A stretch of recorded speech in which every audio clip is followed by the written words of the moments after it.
मित्रों, मकर राशि दुखों से भरी हुई एक राशि, जिसके जातक पिछले कई वर्षों से दुखों की मार को जा रहे हैं। अब उसमें ये बताया जाता है कि शनि बकरी हो गए हैं, तो बकरी का तात्पर्य उल्टा होता है। तो अगर शनि पापी ग्रह है तो पापी का मतलब है उल्टा हो जाएगा कि वो शुभ फल देगा। इसके साथ साथ शनि चूंकि दुख और संघर्ष के कारक हैं, तो शनि अगर बकरी हैं तो उल्टा का तात्पर्य दुख का मतलब सुख हो जाएगा। ये भी बताया जाता है कि शनि की उतरती हुई 7.5 है, तो आपको बहुत ज़्यादा लाभ मिलेगा। शनि इस समय पूर्वा भाद्रपद नक्षत्र में है, तो गुरु के नक्षत्र में है, तब भी आपको लाभ मिलेगा। शनि अपनी युवावस्था में चल रहे हैं तो भी आपको लाभ मिलेगा। बहुत सारी बातें कही जा रही हैं मकर राशि के बारे में, लेकिन यक्ष प्रश्न यही है, $1,000,000 क्वेश्चन यही है कि भाई दुखों का अंत कब होगा, कैसे होगा। सब कुछ ठीक है, शनि बकरी चल रहे हैं, उतरती 7.5 है, सभी ग्रहों की स्थिति बड़ी अच्छी है, लेकिन महाराज सबसे बड़ा प्रश्न तो यही है ना कि हमारे दुखों का अंत कब होगा, कैसे होगा। तो आज हम इधर उधर की कोई बात नहीं करेंगे, आज केवल इस विषय पर बात होगी कि वास्तव में आपके दुखों का अंत कैसे होगा, कब होगा, किस प्रकार से होगा। इसी पर आज का ये वीडियो निर्धारित है, आधारित है। तो आप वीडियो को अंतिम तक देखते रहिए, तो आपको यह पता चल जाएगा कि अगर आप मकर राशि के व्यक्ति हैं तो आपको ये 100% पता चल जाएगा कि आपके दुखों का अंत किस प्रकार होगा। तो मित्रों, बिना किसी देर के हम अपनी बात को शुरू करते हैं। तो देखिए, सबसे पहली बात जिसके कारण से आपके दुख समाप्त नहीं हो पा रहे हैं, उसका जो सबसे बड़ा कारण है वह है आपका गलत इंटरप्रिटेशन। मेरे पास रोजाना सैकड़ों कुंडलियां आती हैं और उसमें से बहुत सारी कुंडलियों का हम विश्लेषण करते हैं।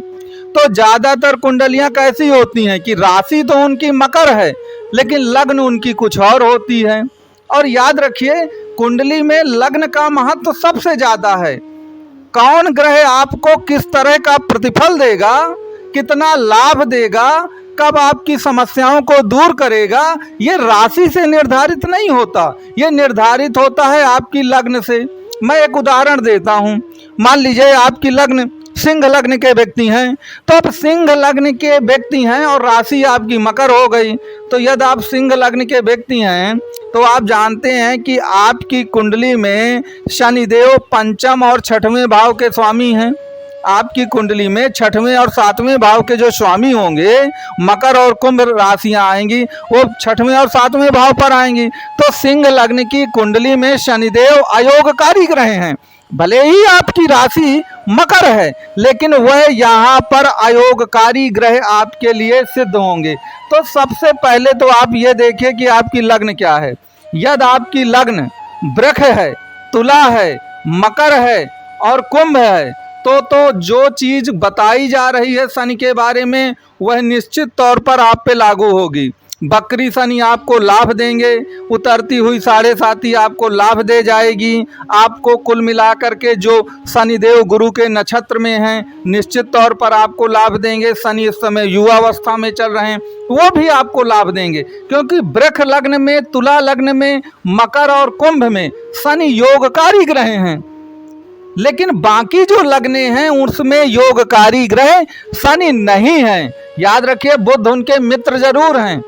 तो मिथुन और कन्या लग्न में भी वो थोड़ा बहुत आपको लाभ दे सकते हैं, लेकिन जब बात मेष लग्न की जाएगी, जब बात आपके सिंह लग्न की जाएगी, जब बात आपके कर्क लग्न की जाएगी, जब बात आपके मीन लग्न की जाएगी, धनु लग्न की जाएगी, तो इसमें शनिदेव का वह रूल लागू नहीं होता जो रूल आप पढ़ रहे हैं या यूट्यूब पर सुन रहे हैं।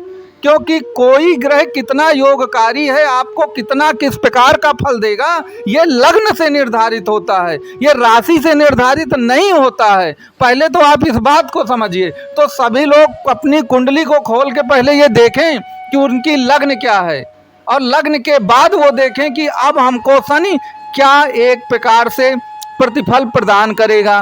तो पहले तो आप अपनी इस गलती को सुधारिए जो आप राशि को देखते हैं बार बार। आप कुल मिलाकर के लग्न को देखिए, क्योंकि लग्न से प्रतिफल निर्धारित होते हैं कि कौन ग्रह को कौन सा भाव दिया जाएगा और कौन ग्रह किस भाव पर कितना उत्तम फल देगा। ये लग्न निर्धारित करेगी, ये राशि निर्धारित नहीं करेगी। ये बात याद रखिए, क्योंकि लग्न से ही पता चलेगा कि आपका मर्ज क्या है और उस मर्ज के लिए आपको कौन सी दवा हम देंगे।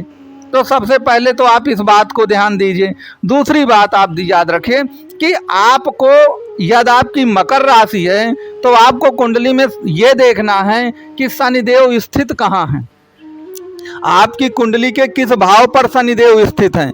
मैं बता भी चुका हूं कि यदि आपके शनिदेव जो हैं 3 नंबर पर तीसरे भाव पर हैं, यदि आपके शनिदेव चौथे भाव पर हैं, यदि आपके शनिदेव 10वें भाव पर हैं, यदि शनिदेव आपके 12वें भाव पर हैं, तो याद रखिए आपको अपने स्थान से दूर जाके ही काम करना पड़ेगा।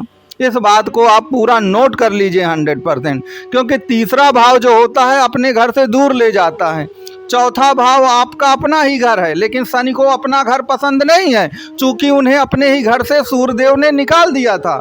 और याद रखिए 10वां भाव कर्म का है और शनिदेव कर्म के कारक हैं, वायु तत्व हैं, तो वायु तो अनंत है, कहीं जा सकती हैं। इसलिए अगर वो 10वें भाव में भी बैठे हैं आपके, तब भी आपको दूर जाना पड़ेगा। अब 12वां भाव तो विदेश भाव है ही, वो तो बहुत दूर व्यक्ति को ले जाता है। तो आप यह देखिए कि आपकी कुंडली के किस भाव में बैठे हुए हैं।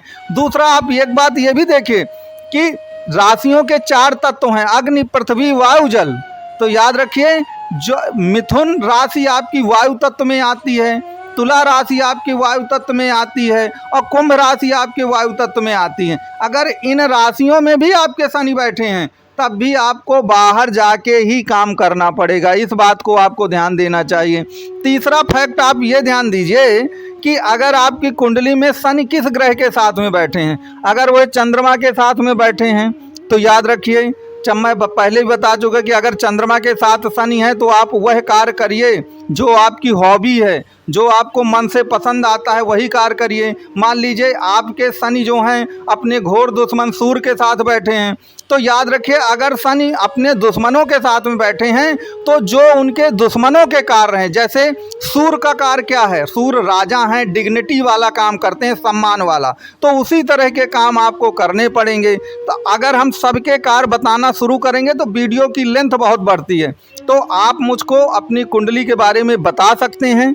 आप कुंडली के बारे में कोई भी विश्लेषण चाहते हो कि मकर राशि के हैं, हमारे दुख दर्द कब समाप्त होंगे या शनि से संबंधित हमको क्या उपाय करना चाहिए, कैसा, तो नंबर दिया गया, आप इसमें कॉल भी कर सकते हैं, व्हाट्सएप भी कर सकते हैं। वीडियो अच्छा लगा हो तो वीडियो को ज़रूर आप लाइक करें।